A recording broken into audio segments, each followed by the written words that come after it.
Welcome again to this channel. My name is Kalambai and this is Fruitful Investment Strategies. I'm really happy again to meet you guys. If this is your first time that you're joining us on our channel, please make sure that you subscribe, give up a thumb up, and really share this video because we want to share with you the most important things in businesses and in investments that you have never heard.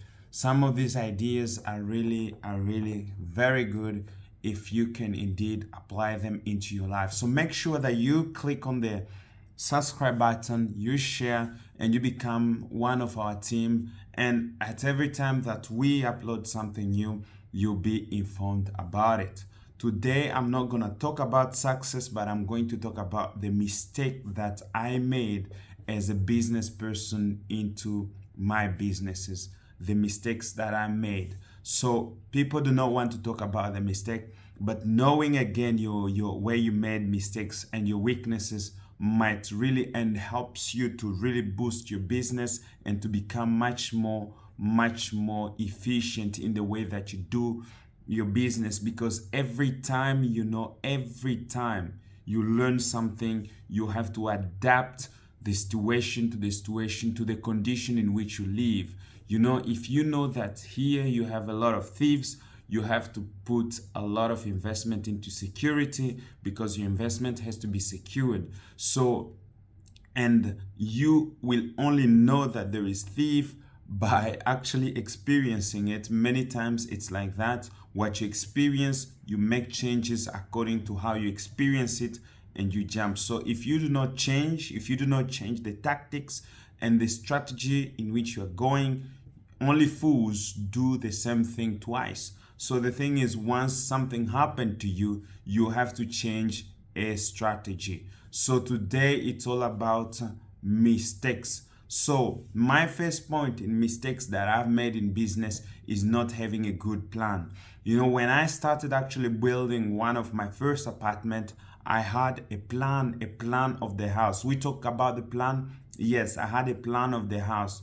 Well, it was not good enough because, that's the thing. I wanted to do everything alone. So really, I did not have an adequate plan, and that plan was really not good enough, and it was not sufficient enough. So in the process, when we're building, I was learning a lot of things, and new things were coming up as I was hearing friends and my family giving up new ideas. They were just popping up, and that was sometimes maybe delaying the project as well, because some new things were coming in and I wanted to do new things and new changes. So the plan was not good, and I did not have an economical plan, a good adequate economical plan, because this had to affected even those who were around me in terms of how much we could use and all that. So the economical plan was not really set, and the construction plan was not really good because I wanted to do that,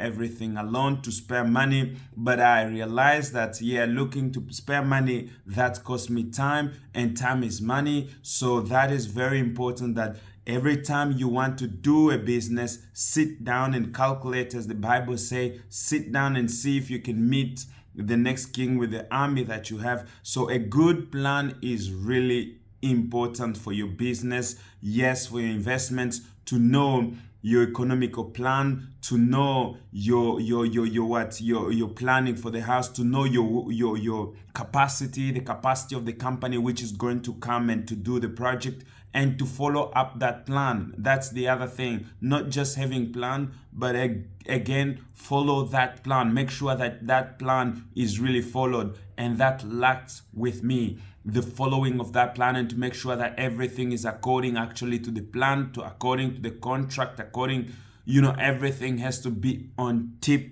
point. So that is the first point. The second point is about doing what I love.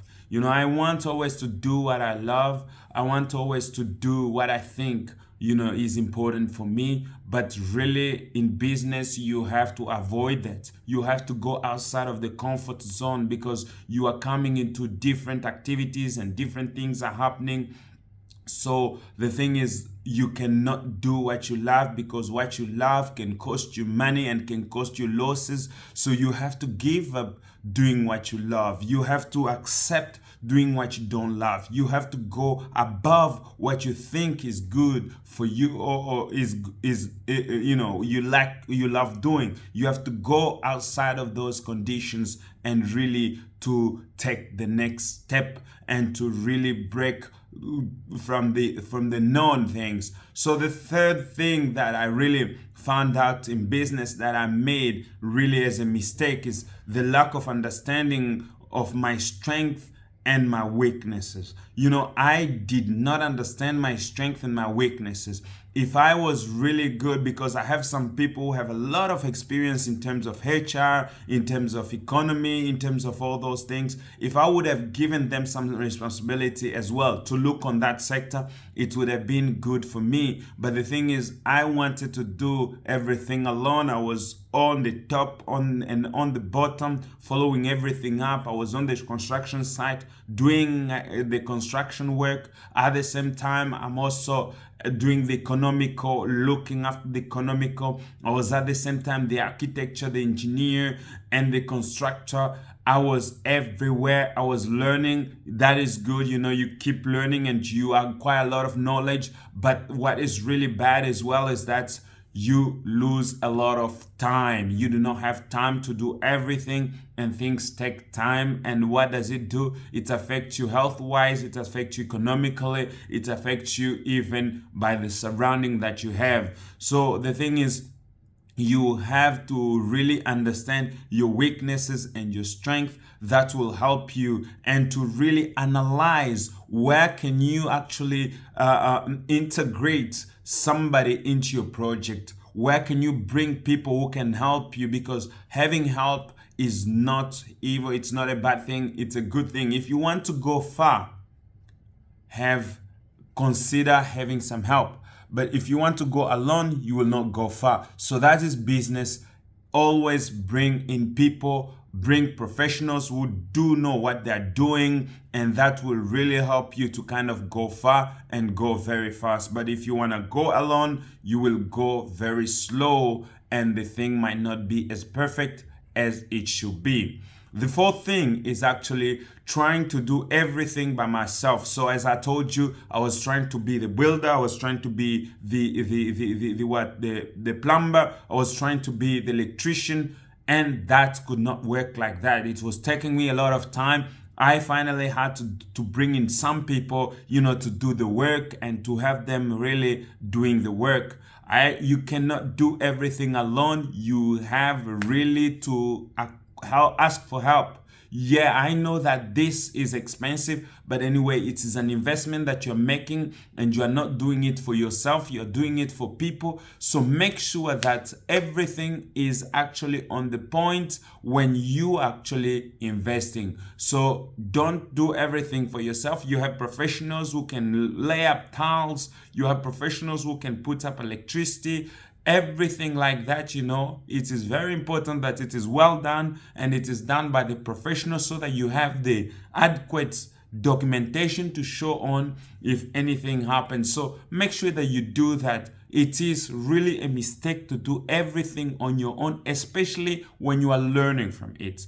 Do not learn on some investment. Make sure that actually somebody who knows to teach you.